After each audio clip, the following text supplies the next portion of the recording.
प्रधानाचार्य महोदय, शिक्षकगण और मेरे प्यारे भाई बहनों, जैसा कि आप सब जानते हैं कि हमें आज राष्ट्रीय अंतरिक्ष दिवस मनाया जा रहे हैं। यह इसलिए मनाया जाता है क्योंकि हमारे जो हमारे प्रधानमंत्री पीएम श्री नरेंद्र मोदी है, उन्होंने ये घोषणा की है कि हम 23 अगस्त को जिस दिन चंद्रयान 3 पर मून पर लैंडिंग किया था, उस दिन नेशनल स्पेस डे मनाएंगे। अब मैं आपको बताना चाहूँगा कि चंद्रयान 3 का मतलब क्या होता है।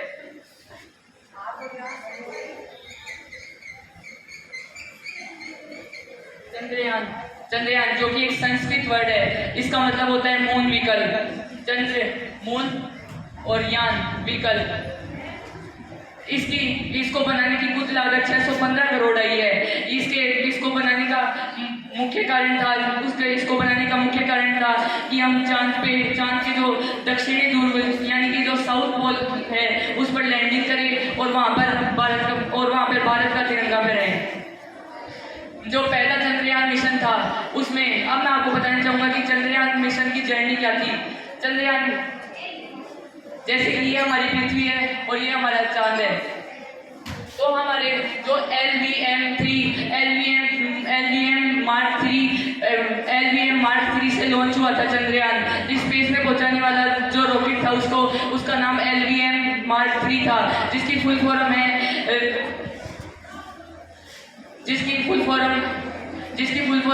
चंद्रयान 2 से ही ली गई है। यानी चंद्रयान 2 का जो GLSV था उसी से इंस्पायर करके इसी का नाम बदला गया है।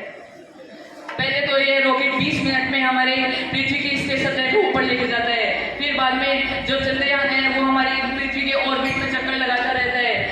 ये चक्कर इसलिए लगाता है क्योंकि जो चंद्रयान 3 है उसमें एक लिमिट मात्रा में फ्यूल रखा गया है, जिससे इसका फ्यूल वेस्ट ना हो, इसलिए इसके लिए चक्कर लगाता है। इसके फ्यूल को बिल्कुल बंद कर देते हैं, बस केवल अर्थ की ग्रेविटेशनल फोर्स ही इसको घुमाती रहती है। और 1 अगस्त को जब ये पृथ्वी के चारों ओर घूम रहा था, तो ये लगभग elliptical orbit 170 kilometre into 36,500 kilometre के इलेप्टिकल ऑर्बिट में घूमा। फिर 1 अगस्त को यह चंद्रमा के लिए रवाना हुआ। फिर ये वहाँ पे 173 kilometre into 41,762 kilometre elliptical orbit में घूमा। फिर 17 अगस्त को ये अपने प्रोपल्शन मॉड्यूल से अलग हुआ, जो कि इसके इलेप्टिकल ऑर्बिट 163 इंटू 173 था, 173 किलोमीटर था। ये अलग होने के लिए अब मैं आपको बताना चाहूँगा कि प्रोपल्शन मॉड्यूल क्या होता है। प्रोपल्शन मॉड्यूल, चंद्रमा के 3 प्रकार के मॉड्यूल होते हैं। एक प्रोपल्शन मॉड्यूल, दूसरा प्रोपल्शन मॉड्यूल, लैंडर मॉड्यूल और रोवर। प्रोपल्शन मॉड्यूल क्या होता है? जो 100 किलोमीटर ऑर्बिट में प्रोपल्शन मॉड्यूल जो लैंडर होता है उससे अलग हो जाता है और फिर बाद में लैंडर संभालता है। अब लैंडर क्या करेगा? लैंडर अब यहाँ तक 100 किलोमीटर का जो ये स्पेस है इससे यहाँ पर जाएगा और रोवर को यहाँ पर सेफ लैंडिंग करके यहाँ पर रोवर को छोड़ेगा। चंद्रयान 3 के प्रोपल्शन मॉड्यूल का कुल वजन था लगभग 2148 किलोग्राम और जो लैंडर मॉड्यूल था उसका वजन था लगभग 1752 किलोग्राम और जो रोवर था उसका वजन 26 किलो था। इसका कुल वजन मिला के 3900 किलो हुआ। तो 3900 किलो को ले जाने के लिए आप समझ ही सकते हैं कि कितनी पावर लगती होगी। जब ये यहाँ पर गया तो रोवर ने यहाँ पर कई सारे साइंटिफिक एक्सपेरिमेंट्स किए। अब मैं आपको बताना चाहूँगा कि ये जो स्पेसक्राफ्ट होते हैं वो होते कितने प्रकार के हैं। इसके कुल अभी तक 5 प्रकार हैं। फर्स्ट होता है फ्लाई बाई एयरक्राफ्ट है। सबसे पहले 1959 में सोवियत यूनियन, जिसको हम रशिया के नाम से भी जानते हैं, उसने लॉन्च किया। अब ये फ्लाई बाई क्या करता है? आप में से कुछ लोगों के दिमाग में ये सवाल उठेगा, फ्लाई बाई चंद्रमा के चारों ओर घूमेगा और कई उस पर रिसर्च करेगा और फिर बाद में स्पेस में लॉस्ट हो जाएगा। सेकंड प्रकार में आते हैं हमारे इम्पैक्ट मिशंस, इम्पैक्ट एयरक्राफ्ट क्या करेंगे, यानी वे एक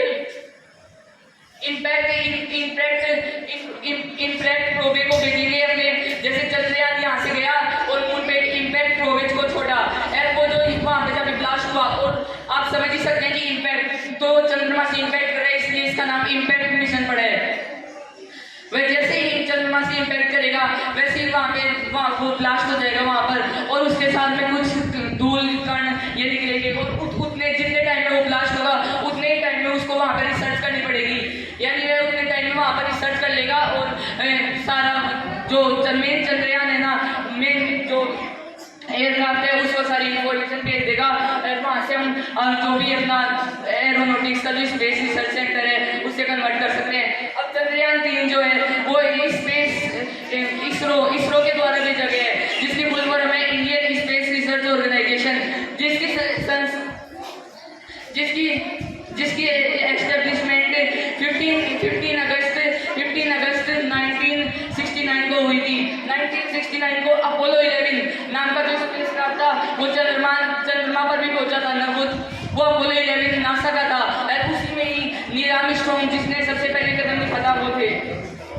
अब ये जो चंद्रयान 3 है वो इसरो के द्वारा इसरो को स्टेब्लिश करने वाला जो पहला आदमी था उसका नाम था विक्रम साराभाई, और जो अब है उसका नाम है उनका नाम है एस सोमनाथ। अब चंद्रयान 2 के मिशन के दौरान जो वहाँ के सचिव थे उनका नाम था के शिवन, उनको बहुत ज़्यादा दुख हुआ था क्योंकि जो चंद्रयान 2 था वो फेल हो गया था, पर हम उसे पूरा फेल भी नहीं बता सकते क्योंकि यहाँ उसने वो आधा जब वो अलग हुआ था तब उसने केवल अपना आधा टुकड़ा ही छोड़ा था, और वहाँ का जो ऑर्बिटर था वो वहाँ पर ही था। इसकी लगभग कीमत 900 करोड़ थी। वहाँ पे उसने अपना आधा ऑर्बिटर छोड़ दिया था, जिससे चंद्रयान 3 को बहुत मदद मिली कि उसको कहाँ पर लैंड कराना है और कहाँ पर उसकी सेफ लैंडिंग करनी है। इसलिए ये जो ऑर्बिटर था इसलिए चंद्रयान 3 में इसको लगाया नहीं गया, क्योंकि जरूरत पड़ने पर जो ये ऑर्बिटर है इसकी मदद से ही चंद्रयान 3 वहाँ पे डाटा एनालाइज कर सकता है। अब जो वहाँ पर रोवर उतरेगा वो वहाँ पे केमिकल एनालिसिस करेगा, जिससे हमें पता चल सकता है कि अब यहाँ पर हमें किस चीज़ की खोज हुई। जो चंद्रयान फेस्ट था जो कि 22 सितंबर 2008 को छोड़ा गया, उसमें हम जान सकते हैं कि